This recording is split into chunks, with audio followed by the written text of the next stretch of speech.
The Nikki Glaser Podcast. The Nikki Glaser Podcast. Here's Nikki. Hello, here I am. Welcome to the show. It's the Nikki Glaser Podcast. Another week of shows, two to be exact. It feels substantial. I'm here in Los Angeles, California, kind of, on a ranch. I'm not in rehab, by the way, if anyone thinks that. I know it's been sounding like that, but I am on vacation from my touring life on a ranch in Los Angeles, California, and I'm with my boyfriend who's visiting me. It's Chris Convy, everyone. Hey, guys. Welcome back to the podcast. So good to be here. And then also here with us, as always, is Brian Frangi. He is in actual Los Angeles, California. Well, actually, I'm in Culver City. I'm in Los Angeles County. County, yes. Yeah, He's I'm in in the Culver county. City. I tried to make it, I was like, I don't want people to go find you. And Culver City feels like people could just like walk around screaming Brian and you'd come out and be like, Not what? very big. Culver City is actually the same size as my hometown, Wantagh, which is only 18,000 people. How do you spell Wantagh? let me try. W-A-N-T. Oh, Wait, I know. Wantagh. incorrect. Is it Okay, anyone this? else wanna try? Wantau? No. God No, damn it's it. Wantagh. That's correct. I've worn shirts that say No, it. you. Oh, No, so you. close, Nikki. Wantagh. Yeah. Wantagh. And then Anya is in Hello. Kingston, New York. And then Noah is in somewhere in New York as well, still. Monroe? Warwick. Warwick. Or Warwick. I'm dyslexic with W's and M's. Do you guys have this? No. When a word starts with a W, I often file it away as an M a word. Oh. Don't know what that is. If anybody else has that, please reach out. I feel really alone in this. And it's been I my do that whole with life. something, but I can't think of what it is. But I do that with certain things where, well, I have the thing where if I'm in a country where you're always driving on the opposite side of the car or the road, I will get in my head because I'll first go to the car and I'll go to the driver's thing that I'm used to. And so in my head early on in a new country, I'll say opposite, Nikki, opposite. It's always opposite. So then the second and third week, I'm like, I'm nailing it.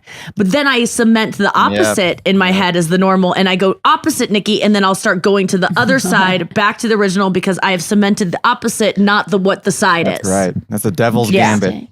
You can't do that. Is that what it's called? That's what I call it. I do that sometimes. Chris Convy is visiting me here. He got in Friday. Did you go there just for Friday Nikki? night.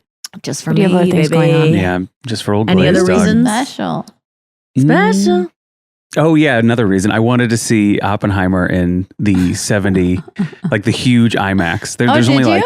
I think there's only like 20 of them in the country, and LA has 4 of them. Wow. And it's impossible to find 2 seats in a good spot at an IMAX. I mean, they've got showings at 11 a.m. and 12:45 p.m. and still AM. you can't. Yeah, both. Yeah. Who would want to do 12:45 that? a.m. It's a 3-hour movie. I saw it. Did you see it? Can we talk about it? Haven't seen Or it. you don't want to? I haven't seen it. I can't find these really? tickets. Never I'm mind. not that sad that I don't have to watch a 3-hour movie. I would go with my boyfriend to anything. But 3 hours is a lot. It's a lot. Let me tell you this. This is not a spoiler. I did have not a conflict, but a strong discussion with my sister about this because we were all visiting my parents last week. And Maya really wanted to go to the IMAX in San Francisco, an hour from my parents' house or 40 minutes to see Oppenheimer. And I'm like, these guys are 82 years old. Let's just go to the nice big screen in San Jose at whatever Mountain View Shoreline. They have a huge screen, many huge screens. Let's just do that. Nope. I want to see the IMAX. Just like really driving with them for like an hour and then it's a 3-hour. Anyway, here's what I have to report. It is perfectly fine to see Oppenheimer on the big screen. It is a grand film with grand themes, music, and visuals. Like it's plenty big enough to see it on a normal big screen. Just But don't you go don't to know like what an it's indie like. theater. Go to the IMAX. You don't know what didn't it's have like the other to see it on the experience. IMAX. It's If you saw it on the overwhelming IMAX, you'd enough be whistling a different tune. to see. Like your senses will be tingling after just seeing it on, like, unless you, I don't know. I just don't think it's that worth it. No, But you're, isn't you're there like something trying to that just- justify, like if you have a bad boyfriend, you're like, you can, he's fine, even though he's racist or whatever. It's good enough, you know. He pays for dinner. But aren't there those things that you want to see at their peak, the peak way of doing it? Yes. You know, like there's a few things that you're like, I want to see, you know, it'd be like seeing Bruce Springsteen at the Stone Pony would be exciting. But You don't there's wanna only see- one scene that you would want to see it on IMAX. The rest is just like dialogue. That, like, you think it's going to be Right. bomb, bomb, bomb, bomb, bomb, bomb, bomb. It's My friend Lizzie Cooperman said that there's one line that really bothers her in it. And it was like, it's something she was like, it's too modern of a line. At the end, somebody goes, Oppenheimer, you're the bomb. Yeah, it was that. And that was the end of the movie. It was like, it's gonna kill a lot of people, no cap. No, it was something like I didn't even know Matt Damon was in it till she told me that. He says something like, they were like, well, there's gonna be something about 0 casualties or something. He was like, 0 would be good. So it was something like some kind of line like yeah. that, like where she goes, that sounds too modern. What's going on here? yeah, they weren't It's, talking like that in the what 70s. I heard that there's music throughout the 60s? whole thing, and it's so intense, even in dialogue scenes. It's just the music never stops. Well, that's Lizzie did Christopher say, Nolan. I saw 3 movies this weekend, and it was Oppenheimer. And It's so true, dude. That's what I said. I'm like, Act That's what I 3 heard did not too. need to be there. It's like Act 1 and 2 are plenty. no, I don't think I need to see this movie. Is it changing your life? Did it change your life? Like, are you thinking about it a lot? Like Barbie, I've been thinking about. I'm like, I'm glad I how saw long it. it was. I was like, you know who made this movie? Men. People who goes, Oh, man. you know who really wants to hear me talk and watch what I did for 3 hours? It might have been 3 plus. 3 Yeah, and I think it change. is. Mhm. A man would be I like, love movies they're made by lucky men. to see this. I love movies made by men. They're great. Because they're for you. That's We can't I just be think- watching Barbie every weekend. Sometimes you got to Some throw people in are. a Chris told me boxer it made- who has a abusive boxer or a mafia movie. You can't just be Well- watching Greta Gerwig and Frances Ha every weekend. I'm not a film like nerd or geek or anything or director nerd, but there's something about a Christopher Nolan movie that you're like, I really have to. I really want to see this. Really? Yeah, Christopher Nolan. I think he's He next leans level. I think he's so exceptional. hard on soundtrack. Then that Yeah. bothered me as a music person, and also HSP 25. Highly Chris, sensitive person. Okay. She scored a 25. That's pretty high. Holy it's shit. so much. It's like also it's quick cuts. So you feel Oh, like you're watching a movie trailer for 3 hours. It's like scene with Matt Damon for 2 seconds. Wait, One I line kind of with like this. Emily Blunt for 2 Wait, seconds. that's good. ADD. Then you'll love it. It's 3 hours of that where you're like, you feel like, wait, when are we going to get to like one scene of dialogue? Does Emily Blunt have to be in everything? Honestly, does she have to be in every movie that men make? Men fucking love her, like Yeah. her, the way she talks with her teeth, kind of her lips kind of covering her teeth, and she just looks. And then there's the one movie where she doesn't talk at all that they probably like the most, The Quiet Place or whatever. Like she's in everything, isn't she? In everything, and everyone loves her. I'm sure she's great, and she seems like a wonderful person, and I'm captivated every time I see her on Yeah. reels, and I watch anything because her face is beautiful. But isn't she in a lot of things? Well, that was And part isn't of she the only action woman that even works anymore? Yeah, like what happened to Mila Jovovich? Can't we put her in some of these? Yeah, bring She's back over Mila. 40. Yes. What are you talking It's disgusting. about? Yeah. Kate She's great Beckinsale in used this. to do some of them too. She's also over 40. Halle Bye. Berry used to do what? Who's the new one? Anna de Armas, I guess. Yeah, and she'll age too. There's Oh, The There's French never girl action from women the Bond over- films. oh Lea yeah, Seydoux. yeah. I like her Am because I she has wrong? crispy quams. Oh, she does. Oh, big. You gotta Google her. Lea Seydoux. Quam. Well, yesterday we did something. I went with Brian and Chris and Brian's wife, Allie. We all met up to go to Auschwitz. That's right. I don't think you went to Auschwitz. Well, they brought Auschwitz to us, I'll tell you that. yeah.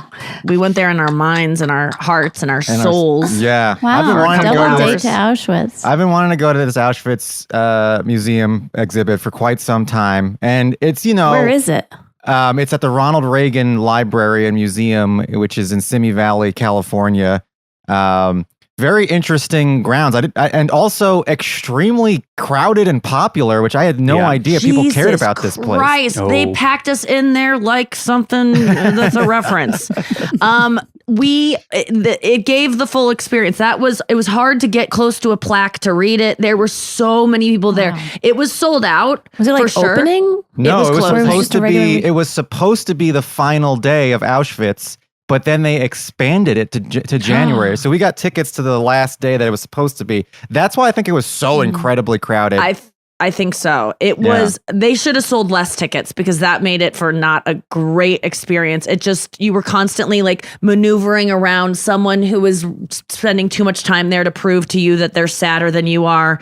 I just saw a lot of people I think it's a natural reaction, obviously, but I think there is some kind of performative thing going on in there where who's the most bummed by it all wins. Yeah. Like who takes the most time, who there's a lot of people. I was just, because I would kind of zip through it, a section that, there's too many plaques, too much reading. And you also have headphones and you type in a number and it tells you, it like speaks to you. An So you audio can't tour. read and also listen at the same time.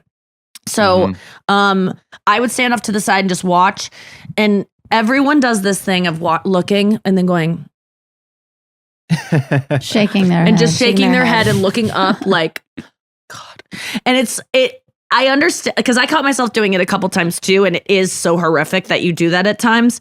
But I think it was performative at some points because people knew how crowded it was and there's everyone around. I wonder if people would go through by themselves if we would have as much head shaking. You know what I think it is? I think it's body language. It's like you communicating with the people around you without having to say anything. that I get it, and I'm not here for any other reason than to be horrified. And I'm not here for morbid curiosity, which most people are.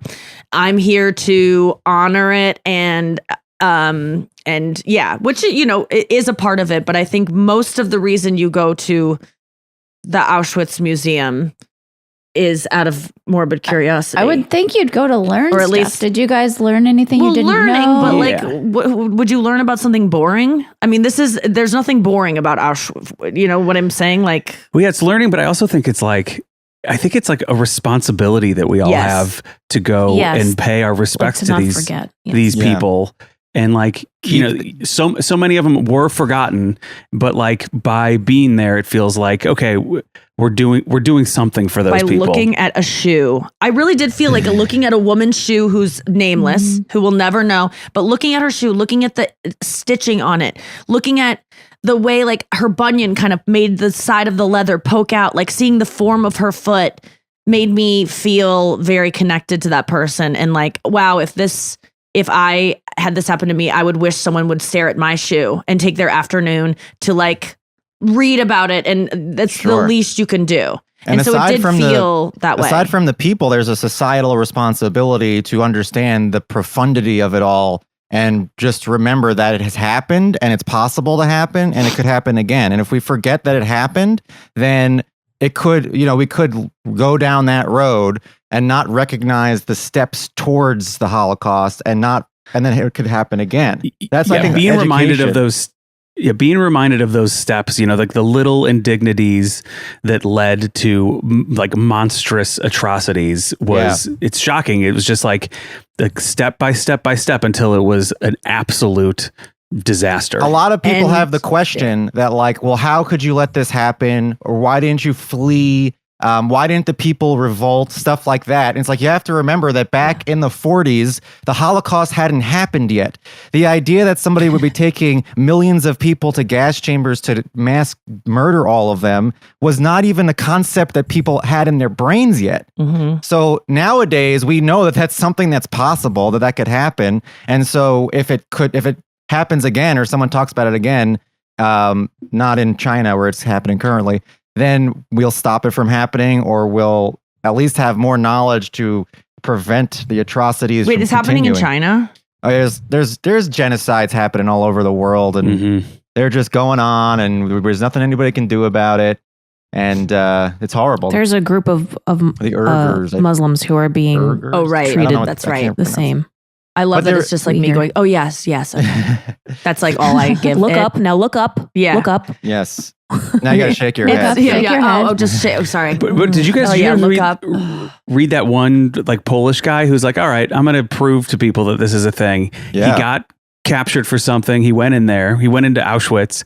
He figured out a bunch of stuff, then escaped. Yep. Then like wrote a book about it. Then told his government, told governments in London, and everybody's like, all right, fine, cool, I guess. Yeah. But people didn't really believe it. Then he Didn't- got hung. yeah. He did get Eventually. hung. Yeah. There's a couple of observations I have about the Auschwitz exhibit that were interesting. I would. Yeah. please. One is when you go to the Ronald Reagan Museum, the Ronald Reagan Museum has like Air Force One and it's a bunch of other things. The Auschwitz thing is just an exhibit. So in order to mark you as someone going to Auschwitz, they give you a sticker Oh my that God. you have to wear on your shirt. Is it a yellow star? No, Thankfully, it's a It's a purple circle. like circle. It's a purple But it's present. still- But it's the a mark. fact I that they're think like, means you're bisexual. yes, yeah, purple Are they meant in something. on it? No, there's no irony at all. in on They're just it. like, oh, you're going Do to they give Auschwitz. you a striped jumpsuit? You're going to Auschwitz, put on this sticker, and that'll mark you as someone who. And then you walk up to the entrance to the museum, and there's a guard there, and the guard looks at your sticker and says, "You go to the left, Auschwitz," and the people who don't have stickers go to the right, which is the Air Force One plane. It's insane. Oh my is God. crazy. Theory. So Yeah. insensitive. Second Really thing funny. is there's Okay. guards in the Auschwitz exhibit just sitting there, full uniform guards, like they're security guards, museum guards, like Paul Blart Mall Cop or whatever. And we were there at the last timed entry point. So the museum was closing at 6. When it got into the 5 o'clock hour, the guard would stand up every 10 minutes and say, "All right, move it along, people." Like I would be literally Oh my like God. in the train car exhibit, and she'd be like, "All right, let's go. Come on, you got to keep moving. You're not going to be able to get through Auschwitz in time." It's Yep. like, do you not see the irony of what you're doing? Nazi. Yes. I felt that same way. I didn't connect it. The last thing that I did connect with, like, this is so exactly what we're going through, is when you have to give up your headset at the end and you throw it. There's a guy sorting all of the headsets, and you just got done looking at people who had to go through all the Holocaust victims' personal belongings and all the silverware and all the things they brought with them, just whatever they could grab. And they tried to burn it all. And all these things are mangled together because the Nazis tried to burn it all to get rid of the evidence. So there's like these spoons and like, it looks like these art projects, just all this mangled metal. And then at the end, you have to put in your fucking headset. And he goes, just throw it on the pile. And there's this like sad man sorting through all this stuff. And it's literally 3 steps away from the mangled like shoes and Yeah. all the things that people have to sort through and the bodies that they're sorting through and pulling them out and like just the headset cords being tangled. It was very visually like just what you had just seen, kind of. Was there another one that you had, Brian, Wow. before we go to the break? The third observation I had was it didn't seem like there are very many Jews in the Auschwitz exhibit. Like I'm looking around. I mean, I didn't see anybody that looked Jewish. I saw a lot of people that probably aren't Jewish, probably which was good interesting then. to me. I love that you- you're profiling. Yes, that's I just want to be clear, I'm also Jewish, very but good for us. Yes. I was looking around and I was like, I don't see any Jews here. Huh. And you would think it'd be all Jews. Right. Yeah. Well, I think there's something really positive about that at a Ronald Reagan museum, that there's a lot of people that are like paying their respects and honoring what took place. One thing I Yes. found like, kind of amazing is how much the people, because, you got to listen to interviews and you would read about people that were like everybody needs to know, history needs to know about what happened here. Like that resist that woman who scattered teeth Oh, that were removed from people's mouths, like all over the yard, so that they couldn't hide that. Yeah. And then all these people that wanted, their story to be told. I thought that was. And then the whole thing empties out into the Ronald Reagan National library gift shop where Yes. the only people shopping in that thing voted for Trump. And so those people, I hope, went to the exhibit. Because Yeah. who is buying anything? Did they have a purple sticker? They have no Trump stuff in that place, by the way. And you could tell people are kind of like, where's the Trump stuff? Because there's, if you love Ronald Reagan, you probably, Yeah. And so it was like, of all people that need to know about this, it Yeah. was nice that was what was there. Well, we you have to know- go to break. you know We'll what talk about Ronald more when we Reagan's- get back. Okay. Wait, let's know do what- a cliffhanger. You know what Ronald Reagan's campaign slogan was, right? In 1984. Well, we'll find out when we get back right after this. All right, we're back. Okay, Brian, what Yes. was Ronald Reagan's campaign slogan Can back I in guess? 1984? You can guess. There's no such thing as AIDS. Didn't he at one time completely deny? unofficial. Okay. What was his slogan? His Was it slogan, Was it Make Well, America it's- Great? yes, it was Make Oh. America Great. Yeah. There you go. Wow. Nikki's right. So do they know that? Did they know when they said "Make America Great Again" they were doing that, You mean or was that just Trump? coincidence? Unclear. I don't see them ever having any kind of foresight like that. Reagan was a Are you great kidding man. me? Of course they knew. They knew. You think? Oh my God. Yeah. I mean, they were, whoever did that was, whoever helped him do this understood the history of American politics 100%. Right. Yeah. I mean, yeah, it's just probably too close to, Make America Great Again. It's probably too close. I do want to say that yesterday, before we went to the museum, I was looking through my closet to pick out something to wear because I'm kind of running low on stuff because laundry doesn't get done that often for me here. And I said, I was looking through my closet and I just kind of laughed to myself. And then I said, Chris, do you think I should wear this today to the museum? Are you ready? This is a YouTube exclusive.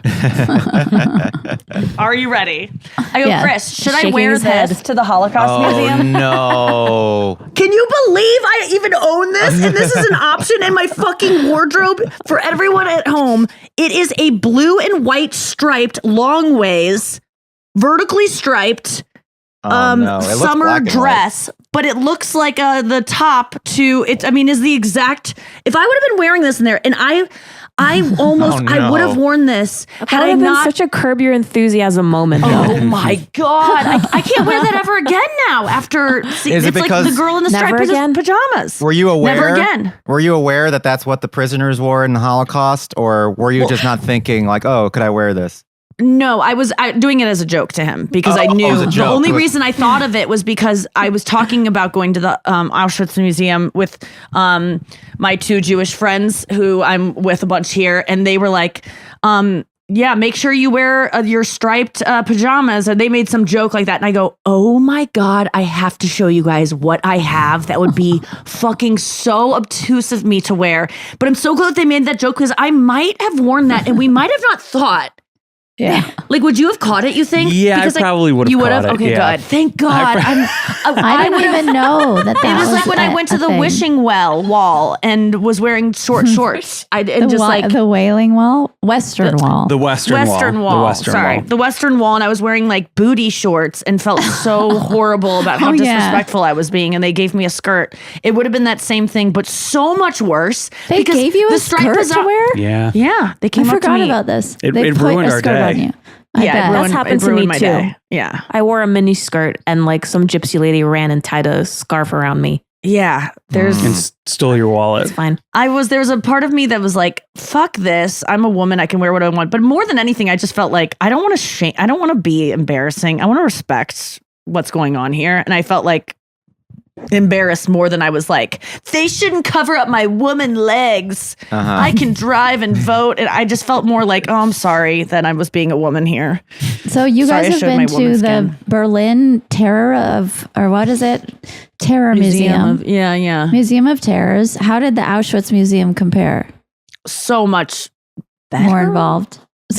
How do you say better? Well, it was the audio. You got like a great audio tour, which I'm Yeah. sure you could have gotten at the Yeah. Tower of Terror. But Yeah, but we had a sound check to get to.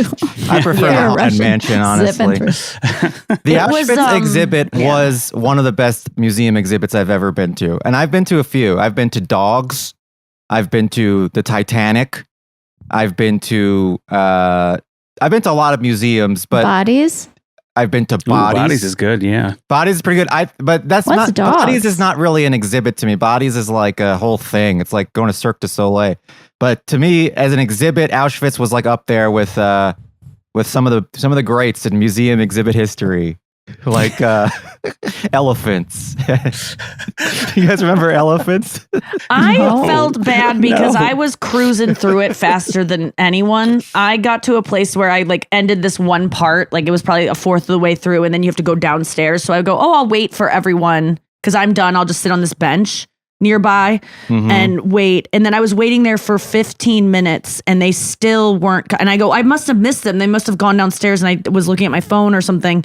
And then I went back and they were still like 10 minutes away from even being at the part I was. So I was 30 minutes ahead of you guys. I may go back today because I'm going to go see the Air Force One at the Reagan Library. I may go back into. I want to just take a quiz about it and see what the fuck I missed that you guys didn't. Oh, Because yeah. I'm sure I you'll don't- score a perfect score. I'm sure you were one of those people in high school that just was able to skim through stuff and ace things. I have to like reread a chapter 17 times before I can retain anything. I did kind of have a thing where I was like, okay, I know this person is starting this plaque at the same time. Let me see if I'm like, if they're a slower reader or if they're just like, and then I did beat everyone that I read plaques. And I wasn't trying to speed read. I was like, no, don't try to show off right now. It's your own little test that you're doing. And I do read faster. And then there's lots of German names that I skip. And if they're like, I was wondering if you read a thing, okay, Brian, Chris, if you're reading a plaque, and there were many plaques that said this prisoner, and then they would say the prison number, right? Their number afterwards. Prisoner S25687.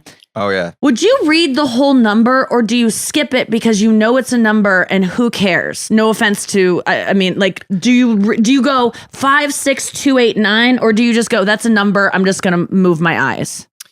I read the entire number and then I write it down and I put it on a piece of paper in my pocket. This and is I- a real I question. sit on a bench and think about it. I reflect for 5 minutes. I take the paper Okay, so it out was of a my lottery. pocket. And also, I No, do this I- with German names or any names. If I it was just up skip to them. me, I would read everything. I don't know. I have like a completionist? condition where I need to know everything about. I need to know all of the information, and it comes. It comes from childhood, I think, because I say this all the time that when my parents were divorced, that information was kind of hidden from me because I was too young to really understand it. So ever since then, I have been a guy who needs all of the information. And if there's ever any information that's being kept Hope from you me, never I go to need- a divorce museum. We'll never get you out of there. You'll read every plaque. So I'm reading all the things, and I have to say I was the last person I was the last person to leave the Oh, Auschwitz boy. thing. Yeah. yeah. Did you guys wait for Brian and Allie? No. Oh, you were like, peace out. Well, I told Lunch. Chris, I found him I found him after I waited. I go, hey, what's going on? Like, are you reading every little thing? Are you reading every word on the maps and stuff? Like, and he was really nice about it. He was like, yeah, I think, he goes, because the audio thing, we know what number we're on. And he goes, we're on like 22 at that point, I think, is in the thing. And I go, I want to be out of here in an hour and 15 minutes. And he goes, how many numbers are there? And I go, 55. And he goes, oh shit. Okay. So then he starts zipping along, and then he keeps up with me. Allie and Brian are they're still back. at 15 or something, 12 or Yeah. 15. And we are out of the music. When I sent you that text, did you get that we were leaving and not going to wait for you? Did you, what number were you at? Do you 7. think? Yeah, I think I was around 38 or something. Okay. I Okay. 100% expected that text. I was checking for that text like every 10 minutes or so, being like, when are they going to leave? Because there's just Yeah. no way. It's like if I go to a restaurant with you eat faster than I do. I eat like glacially slow. And so like if you Brian- finish your meal, you have to sit there with me the whole time. He's eating around the pancake. Brian eats cookies. I'm not joking you. And KitKats. This is not a joke. Everyone, Big Cat. if you have been tuning out of the podcast until now, now's the time to listen. Welcome back. will listen. Brian will take a KitKat A big cat. and a big cat, okay, and suck on it. He will lick it like a lollipop, like one of those giant jawbreakers. That's how long a giant jaw or a complete cookie, the big ones from Lenny and David or whatever, Lenny and Larry. He will nibble and suck on Oh, a cookie God. I want for comfortable. hours. You don't suck on a cookie, No, do you? Hours. he does. He sucks on a Kit Kat and a cookie. He But the sucks on a cookie, you suck on a cookie. The Kit Kat I get because you're probably trying to melt the chocolate around the wafers. No, right? he's Like trying to break it take layer his by time layer. because he wants to enjoy it. It's like Yeah. a weird eating disorder that's acceptable for some Kourtney reason. Kardashian only eats Kit Kats in this weird way. I've seen. But she Why have I eats seen it. this? It doesn't take her 4 hours to eat a Kit Kat. Brian will be It might take her and 20 sucking minutes on a Kit Kat. And then, but one Nikki wafer. does everything quickly though. But Yes. sucking on a Kit Kat is so funny. Yeah, it is funny. It's No, that's disturbed many sociopathic. people that I've been around. Yeah, so Brian you had- put it in your mouth and you're like fucking like deep throating it. It's weird. Yeah, That's deep probably what throat, I yeah. I don't like No, it licking just and takes me a sucking. long time. It takes me a long, but I'm savoring it. I've found that if it doesn't matter if you take a molecule of a food or you take a huge chunk of a food, you can still extract an equal amount of flavor from it. You get satisfaction from a molecule and flavor from a molecule the same amount as you do from a huge chunk. So I was thinking about you in that Holocaust exhibit because they were like, we would have to make a piece of bread last 4 days. And I go, the only person I know that could do that is 18 plaques behind me. Yeah, that's right. But no, it makes the big cat. I have a Kit Kat and I make an afternoon of it. Make an afternoon. It's amazing self-control. But you go at a slower pace and you have you're a completionist. Like you gotta, Oh yeah, 100%. you gotta, if you start something, you gotta end it. It took me a really long time to learn that thing about books. Like if you don't like a book, just put it down and don't read yeah. it. But for the longest time, I was like, I've got to read this entire history of 1850s France, or else I'm gonna miss out on the one thing. You know what book I read that I just hated the entire time? The Sound and the Fury. Which is just like Faulkner. Oh, because my everybody God. talks about how great it is, and it's Yeah, so and I'm cool. like, So you, No, this that's is rambling nonsense. I hate this whole thing. It's a stream of consciousness, drug-addled horseshit. He is oddly esoteric, and I don't understand what he's saying. Who would read Faulkner for any other reason than you have to for a class? This is the same with James Joyce. Like people who are like pretend to like this stuff, I think they're much better people than me. I automatically go, this is a genius, because there is no way I could ever glean any enjoyment from this stuff that I'm talking about having to read a paragraph over and over and over. There's nothing. It's just, I never understood it as an English major. It just seemed like torture to read those things. There But was if you only do read one that stuff time- for enjoyment, you're better than me. There's only They're one just time men. that I forced myself to finish a book. I had to reread paragraphs over and over again. It was excruciating to get through. And it was A Brief History of Time by Stephen Hawking, which I read that when I was in high school. It took me like an entire year to get through it. And I feel like that helped me have a better understanding of like the universe or whatever. It was worth getting through is the point. Okay. The only book though that's ever happened with that I was like, this is excruciating. I hate reading this. This is so boring, but it was worth it in the end. Some good songwriting advice too that I got was just finish a song, no matter how bad you think it is. Even if it's short, just give it a verse, give it a chorus, try to write a bridge and wrap it up. But don't leave song ideas just sitting around because you're never going to get back to them, which I found to be true. I think it is healthy to abandon things that aren't working or you don't like. And I think that both are true. It's like one of these kind of life advice things that I find so annoying because both the opposite and it are true. Of like, if someone is in your life, like there's always just these things that I find are just paradoxical and you're like, okay, well, which one am I going to do? And that one is finish the song, but also like, don't waste your time doing something, be able to abandon. I think it's healthy to be able to abandon things that aren't serving you and to stop this like little thing that you have in your ego of like, I must do it all, or like superstition that I think people have. I think it can be OCD sometimes to be like, I must finish That's everything. true. And it's a huge time waste and it takes you from doing other things that are actually beneficial to you. But I will say that Brian is extremely smart And it's probably from all of this stuff that you've gleaned. Just Or I continue that agree you've with read. abandoning books and things. But if you're creating You something, believe in burning books. It's not Yeah, a thing that you talked about on here, but I want you to know, Anya. is yeah, I strong. wanted to keep that to myself. But, She just I wants have a to lot of burn- beliefs and ideologies you guys might disagree with. I'm just kidding. No, I think just with like something you're working on, there's something healthy about just, but I don't know. I could change my mind too. I think there's something healthy. I look at it like abandoning it. I can abandon this thing, just finish it. It doesn't have to be great. It's more like just, I don't know, for my song group, like I'll turn in a shitty song and that to me means it's done.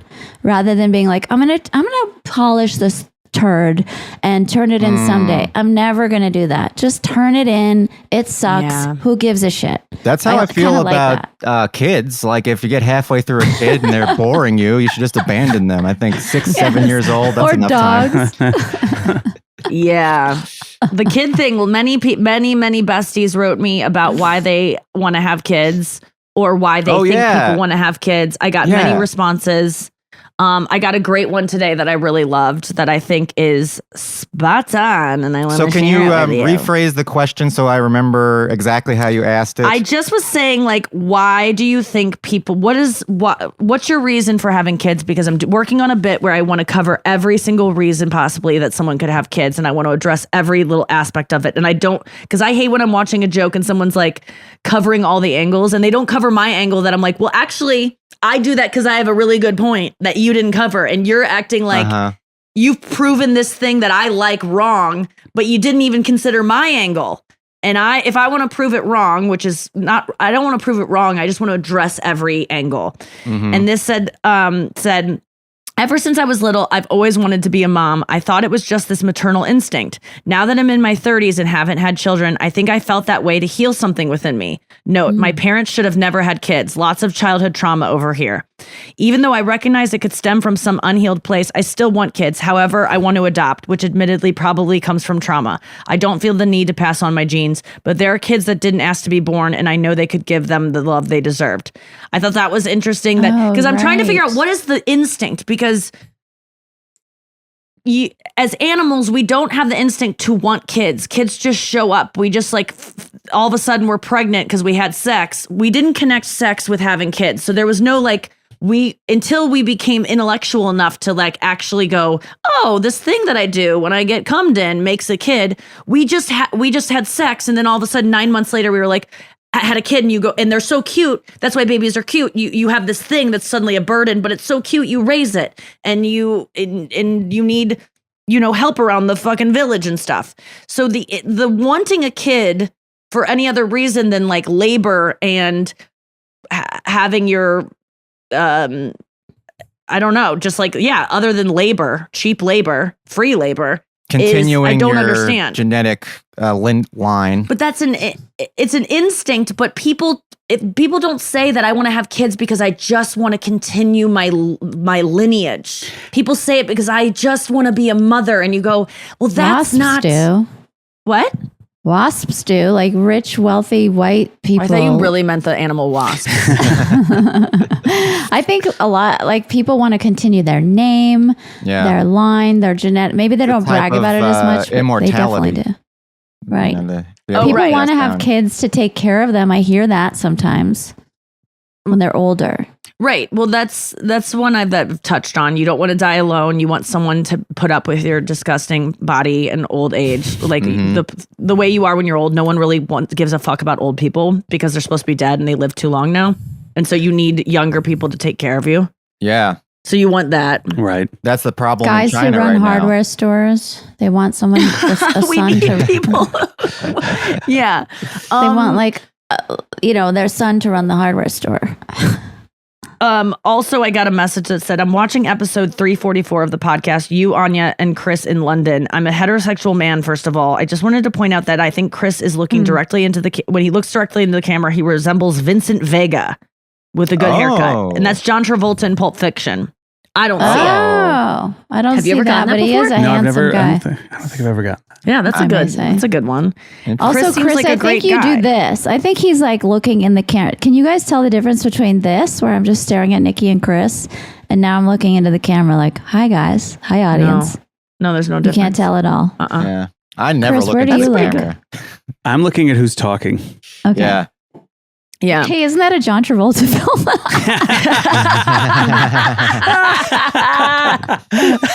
But then they said at the end, I like this part. He goes, Chris seems like a great guy because I didn't once see a hint of an eye roll during the entire pod. Okay. I, on the other hand. Thank you. Yeah. That is telling me, sir, you were tired of my antics. But that is true. I don't get many eye rolls from my boy. Even last night. What was I doing last night that was just so annoying? Oh, I accidentally interrupted you. And then I kept interrupting you to make it even, because I could tell it was like a little annoying the way I interrupted you. And so I go, I'm going to get out of this by keep doing it. Right, like you were gonna that was a bit that you were Double doing. down on the bit. Yeah. And it kind of did. It made it a little fun. We were like laughing. Okay, Yeah, good. it was funny. A thing that we've been sharing this weekend that I'm obsessed with is the new show that I didn't even know happened. It just popped up on Netflix. There was no warning because Netflix doesn't really advertise things before they're out. And it's called Down for Love. Down for Love. It should be called Downs for Love, but that would be too hard because it's about people with Down syndrome looking for love. It is by the producers. I would imagine, I don't have this confirmed, but it's shot in the same way, and it's in New Zealand, and it's by the same people who made Love on the Spectrum, which is one of my favorite shows of all time. Great show. And it's Down Such a syndrome good people show. looking for love. It's Such amazing. a good show. It's amazing. And this is just as good. Like, it's... I prefer Love on the Spectrum, but there's something that is even more uplifting about this one because Love on the Spectrum, there's a lot of misses. You know, there's a lot of people that don't connect and don't have like a big spark. And then on this, it's like everybody is sparking. There's so many sparks.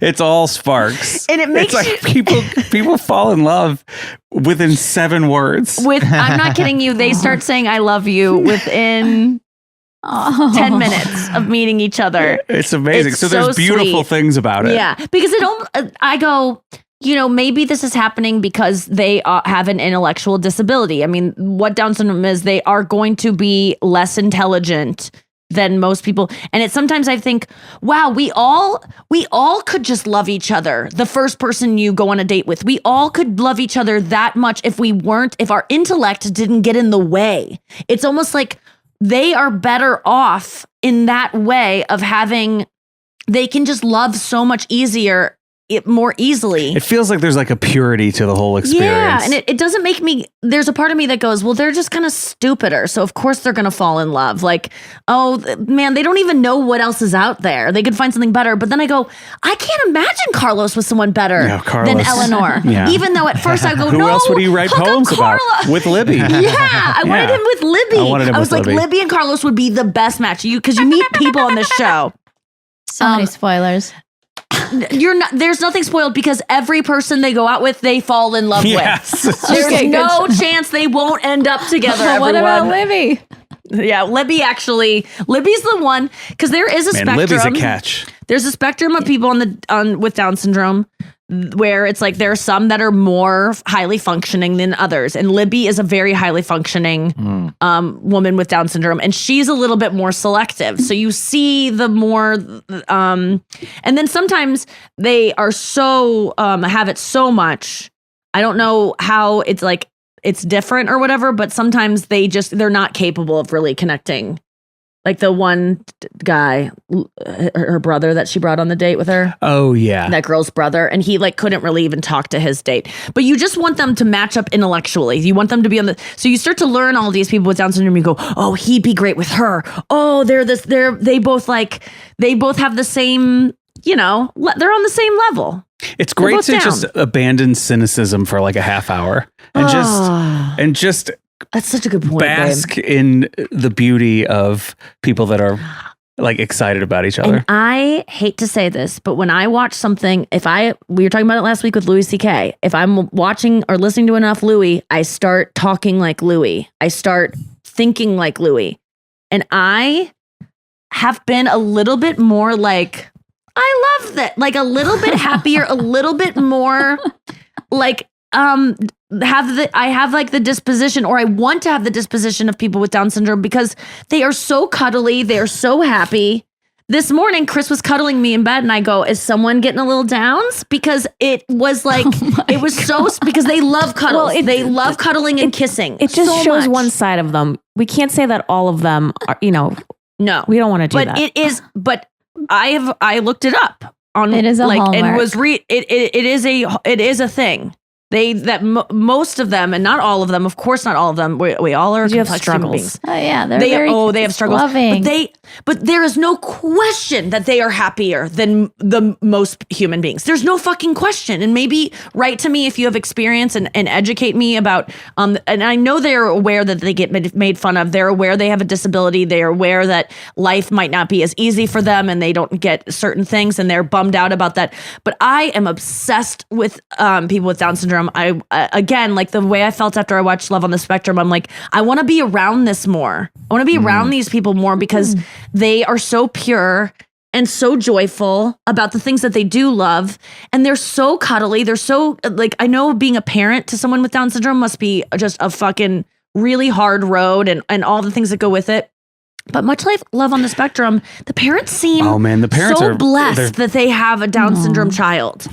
Yeah. And maybe that's how they spun it in their head, but I don't feel that way. No, I love the parents on the show. They are so like, I mean, it's probably like they chose people with good families and stuff to be on there. But the parents that are on these shows are amazing. They're some of my favorite people on any shows ever. And I'm telling you, if you want a baby, if you want a child that never grows up and is always going to be cuddly and like you know how moms go, God, when he was 6, all he wanted to do was cuddle, and now my baby doesn't even want to touch me, and he's throwing things and he's slamming doors and locking me out. They are so imagine a kid going on his first date when he's 20 or whatever, which is not that late or whatever. And this mom being like, you look so handsome. You go out there. And imagine that son, a 20-year-old son that doesn't have an extra chromosome. Do you think he'd go, Mommy, I love you. Thank you, Mommy. And kiss Mommy and give Mommy all the love that she wants in that moment because her son's growing up? You're not going to get any of that. You're going to get, Mom, shut up. Leave me alone. And these kids are like, one of them just she goes, I'm so proud of you. You look so handsome. And he goes, boop. And she goes, oh, boop to you. And then he snuggles in her neck. And I'm just like, oh my fucking God. Yeah. It's so goddamn sweet. I love this show so much. We're taking our time getting through it because Chris keeps, he's sleepy at night. And I go, are you falling asleep? What's going on over there? And I talk to him like a baby when he gets sleepy because I don't have kids. So I make Chris my baby sometimes. And I go, oh, is your little head a baby? And I hold it like a baby. And I go, it's a little baby.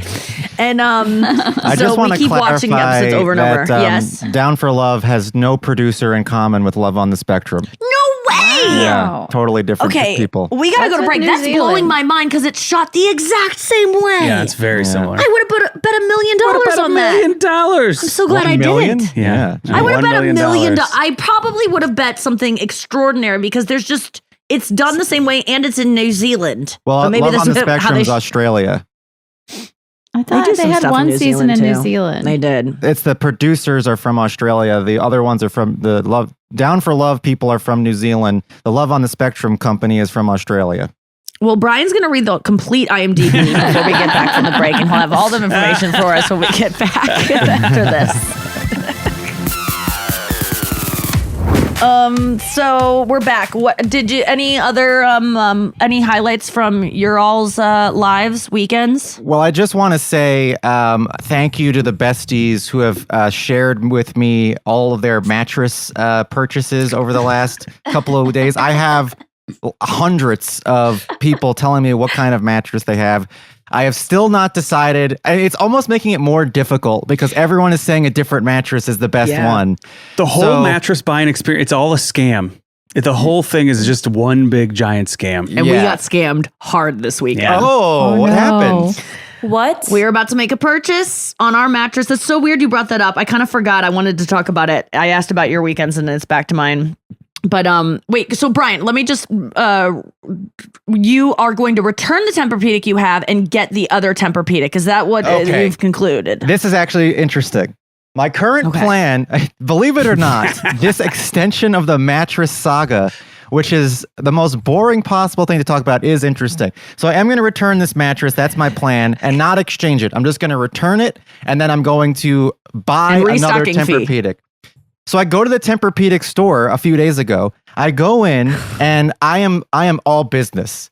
I go to my guy who I bought the mattress from. What's his name?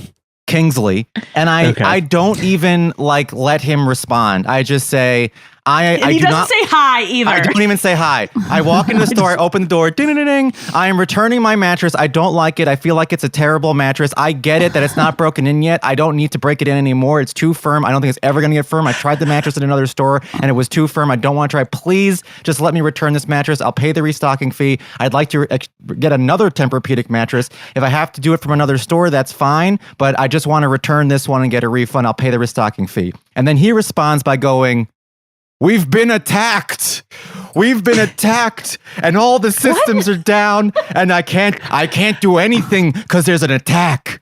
And I go, "What are you talking about? What are you talking? We've been attacked." I was like, "How long have you been attacked for?" And he's like, "The whole thing's we've been scam. attacked for 2 weeks. The systems have been down. There's no way to do anything. There's nothing we can do." And I go, "Oh, okay. Well, is it going to be attacked for longer than my 90-day return period?" And he's like, no, the attack will be over before then. So he said he was going to call me and let me know when the attack was fixed, and so I can return my mattress. He said by Monday. It is now Monday, and I have not received a call yet. He's a liar. There's this whole mattress thing. There is an underbelly. Somebody needs John Oliver. Somebody needs to attack. I did. You should attack this problem. I wrote an episode about this. There is an episode of Adam Ruins Everything about mattresses, and I wrote it. And I still didn't. I still got fucked over. Wait, what did you learn in that, What did we learn again from that? There is no in satisfaction. There is no difference once you cross a threshold of price, which is around $500 to $800. Once you get over that, there is no difference in satisfaction between a $1,000 mattress and a $50,000 mattress. You will be satisfied no matter what amount of money you spend. There was that. Because you're asleep. Every mattress is uses like the same 3 companies to produce their coils and their foam and their padding. So it's like the same materials are being used in all of them. Oh shit. And then they talk about how the stores scam you by changing the names and stuff like that. And saying we're going to be attacked. Do you think the attack is fake? Yes, 100%. It's a ploy. Then I Googled it. 100%. I Googled it, Tempur-Pedic attack, and it turns out they have been attacked. But I don't know if that's just some... by themselves. No, by themselves. So they had too many returns and they decided to do an attack? No, I think it's just something that they say to people. It's just the first line of defense. Somebody comes and tries to return a mattress and they say, "Hey, we can't do it right now. Our systems are down," or just whatever the first line of defense is to get that guy to go away, because there is a 10% chance that Brian will just give up and not do it and they won't have to deal with it. Yeah, there's probably more than 10% chance. They don't know Brian, but they know Americans. Coming to NBC They this know fall. me. You don't know Brian. Brian, did your mattress takedown discuss like the seedy underbelly of like mattress salesmen and tactics and that stuff, or was it just about prices? No, we talked about mattress salesman tactics and stuff like that, but it wasn't quite as in-depth an expose as you would see on like 60 Minutes or something like that. But or John Oliver or John Oliver. But it was better than John Oliver. But I think that I should have known.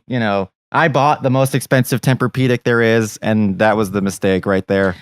You knew that the enjoyment does not go up. It's also like the happiness scale of like, if you make more than $115,000, you're happy all the way up to billions. Your happiness does not change any at all. And people don't care. No. They don't care. And you didn't care, even knowing that. I didn't care because, final thought, I am going to buy a mattress, I think, today, but now I'm scared because I have it all rung up. Did we get scammed this weekend? Do you believe we got scammed, happened? Chris? Tell me. No. But you just said it's all a scam. Did you feel we were do you think there was any kind of scamming happening when we went? Not me. Okay. Wait, so you bought a mattress this weekend? Well, I'm confused why you just said that it's all a scam and that now I didn't get scammed. Well, the whole have you ever tried to buy a mattress at like a mattress store? Oh, well, yeah, this weekend. It was a horrible. mattress store. But just they have like a bunch of different brands and Oh, yeah. it is no, have you done that before?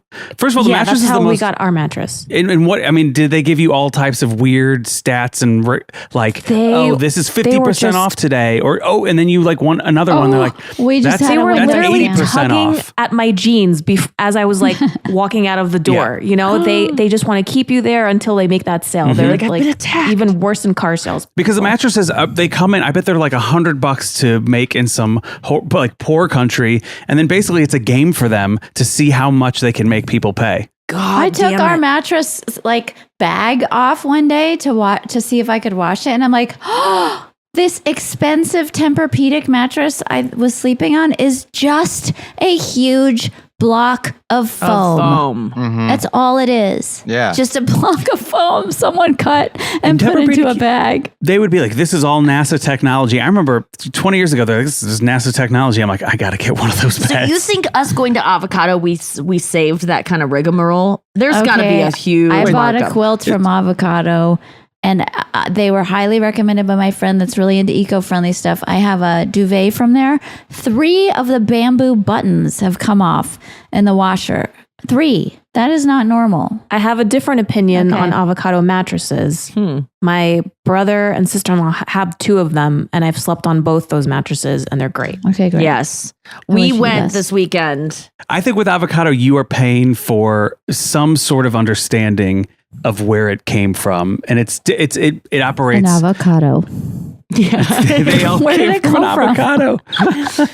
So you went to they're the just- avocado store in Santa Monica or something? Yeah, and we you were out buy there for direct. a meeting, and then we went to go to lunch, and we go, we're just going to walk down the strip. So we walked down the strip. We went to Nest first, which is cheap. And we laid on the owl mattress there was very comfy, and we liked it a lot. And we go, okay, you got to beat the owl. And so then we went over to Avocado, and they beat the owl, man. They Wow.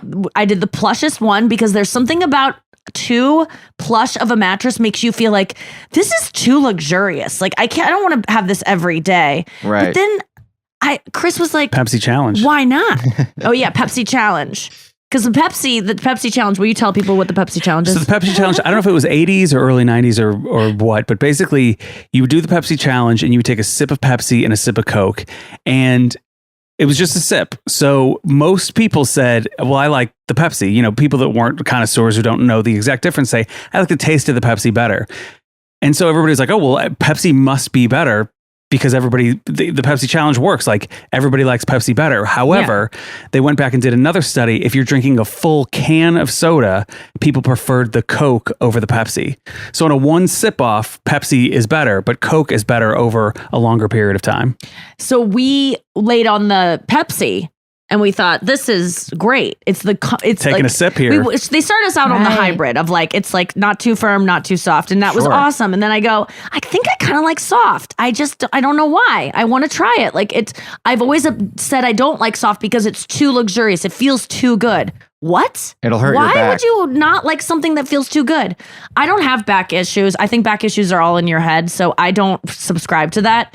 So I'm not worried about my back on these beds. I think I could just read a book and have it go away. And I know people are rolling their eyes right now. What book? Game of Thrones? Call back to how we first met. But I laid on this plush one, and Chris is so sweet. He's like, I'll just do whatever you do. Like he was like, I like them both. You're like, you're not totally like, I hate this, I'm gonna let you, but you were like, I like it. Yeah, no, I was And happy with then both. I was like, I think I like the most plush one. I think I like the luxurious one. I saw how they cut it. You know, they showed like a You get a cross section cross-section, of yeah. it, and Oh, it's yeah. not just a foam block. It has lots going on in there, many different layers. There is wool in it, and I go, oh, and then they have a vegan mattress that's just a block of cheese, like Cheese. It's Vegan vegan cheese. vegan cheese. cheese. It's just like This a is made block from of cashews. tofu. And Extra firm. I was like, and I already have that mattress, and I had to do a foam topper for it. And so I was, but then they go, PETA has actually approved of our mattresses that are sourced from alpaca and the wool, because we only shear the sheeps twice a year. We actually are always on back order because we don't shear them more than they should be. And I'm like, I'm going to have to check on this, because I do not believe that PETA would ever support any animal being even. You can't look at an animal with a grimace without PETA being like, how dare you make that animal feel bad. PETA is crazy, man. You're like, let me just Google this quick. They're like, we've been attacked. yeah. So I got to look into that. I just don't, there's no way that PETA is approving of this mattress. So I haven't bought it yet, because I do want confirmation of that, because I don't like to be lied to. But we have, and we're not only getting a mattress, a king size, amazing mattress. No. What kind But of we mattress? are getting an adjustable bed that goes ring, Yeah, you can and make makes it your that legs way. go up. Separate? And ring. You Zero have to get that. gravity. Not separate, no. Which avocado we have- version did you get? The plushest one. Wait, why wouldn't you do this separate? I can look it Because up. what if Chris wants to sleep and you want to be on your phone sitting up? I think we can always agree. Yeah, upon- we're pretty We're good pretty, team. yeah. I wouldn't think that we. Well, let me chime in on that, because Avi and I got the zero gravity platform, and he prefers having our legs up, and I prefer having our torsos up.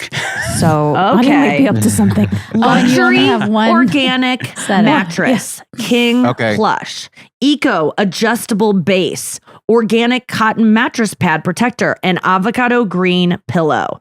It all comes to a whopping $8,600 and $80. Wow. Wait, 8680.51. And now I hear that and I go, man, I could just get a $2,000 mattress and be just as happy. Sure. I mean, I'm going to go to the avocado store in the You next let me couple know of what you days think. and try out Well, these mattresses. I Then got a we thing walked on down the street. Amazon for my parents. It was less than $300. I slept on it all week. It was amazing. I don't know. I forgot the brand. It was so firm though, and I love a firm bed. But man, it was great. Great sleep. Okay.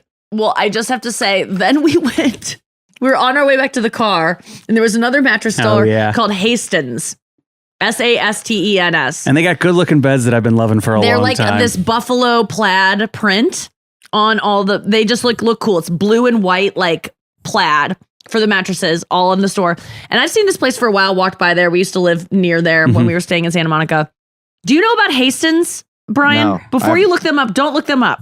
Okay, Yeah. I'm not looking them So up. we walk in Hastings, and the whole thing is like it's horsehair. Horsehair is hollow, so it wicks away moisture, and it's really just absorbent, and it's all horsehair tails from the horses that are like, yeah, you can take my ponytail. What? And what? okay, I'm this bed, we go in, we lay on this bed, and this guy goes, welcome to the best mattress you'll ever lay on. It is the best mattress in the world. No better mattress than this one. And we go, okay, we've Uh-huh. heard I this was going already to a ask couple if they're times on the street. Russian So he might have been Russian. He was something.